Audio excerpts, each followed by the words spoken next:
Halo, nama saya Penny, NIM saya 1781110272. Oke, di sini saya akan membahas tentang skripsi yang berjudul Pengaruh Pengendalian Internet terhadap Pencegahan Kecurangan pada Rumah Sakit di Kabupaten Bone. Oke, di sini saya sudah melakukan pengujiannya dan ini berikut data-datanya. Di sini terdapat 6 variabel, yaitu variabel X1 lingkungan pengendalian, X2 penilaian risiko, X3 informasi dan komunikasi, X4-nya aktivitas pengendalian, X5 aktivitas pemantauan,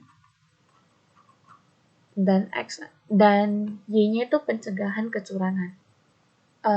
Di sini terdapat 52 responden.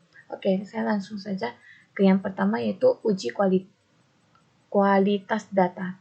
Yang pertama saya menggunakan uji validasi. Uji validasi yaitu uji yang digunakan untuk mengukur sah atau valid tidaknya suatu kuesioner, karena data tersebut menggunakan kuesioner.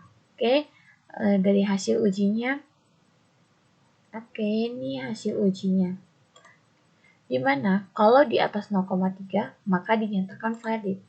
Oke, di sini melebihi 0,3 berarti data tersebut valid.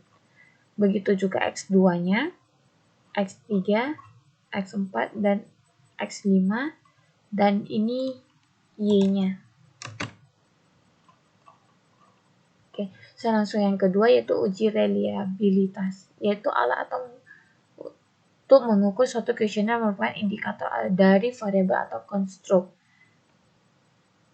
Oke, di mana kita menggunakan rumus Cronbach's-Alpha, yang dimana jika nilai Cronbach's-Alpha lebih besar 0,70 maka data dinyatakan reliable.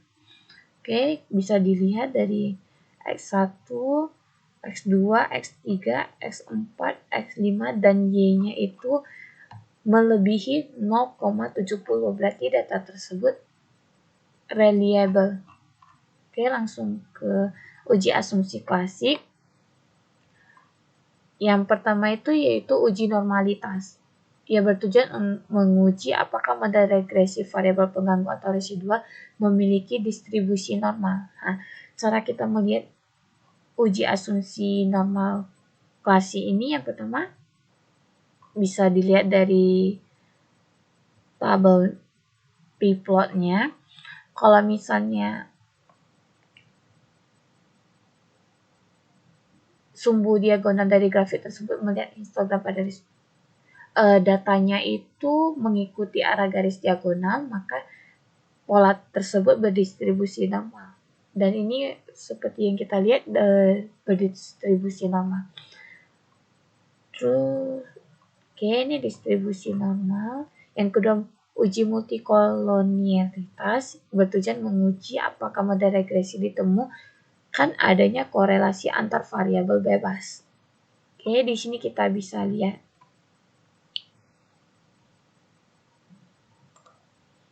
Oke, jika nilai V-nya itu lebih besar dari 10, maka tidak terjadi multikolinearitas. Di sini melebihi 10 berarti tidak terjadi multikolinearitas. Begitu juga jika nilai toleransi lebih besar 0,10, maka tidak terjadi multikolinearitas. Berarti di toleransi ini terjadi ya. Langsung ketiga itu uji heterokedasitas. Oke, dimana ini sama untuk menguji apakah model regresi terjadi kesamaan varian dari residual pengamatan ke pengamatan yang lain. Oke,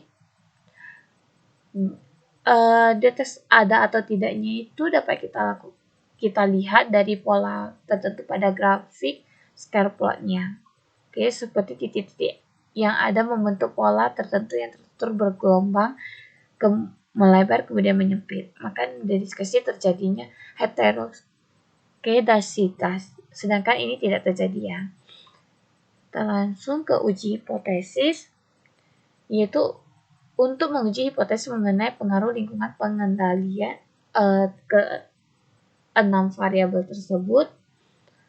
Oke, langsung ke uji T-nya itu untuk mengetahui hubungan masing-masing variabel bebas secara individu terhadap variabel terikat.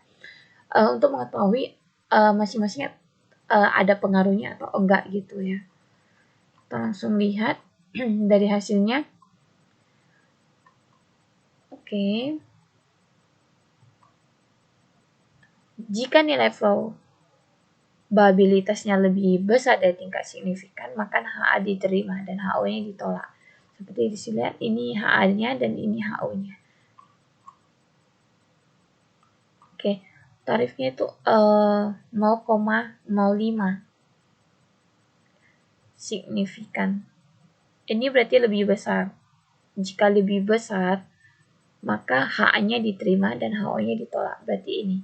HA-nya itu yaitu lingkup pengendalian, penilaian risiko, aktivitas pengendalian, informasi, dan komunikasi atau berpengaruh secara parsial terhadap Y-nya, yaitu pencegahan kecurangan.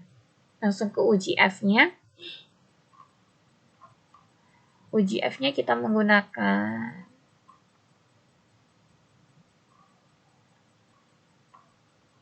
langsung sama juga ya, dengan menggunakan derajat keyakinan 90% atau taraf nyata 5%. Oke, berarti ini kalau jika F-nya lebih besar daripada F hitungnya, maka HA-nya diterima dan HO-nya ditolak ya. Oke, sekian dari yang bisa saya jelaskan. Terima kasih.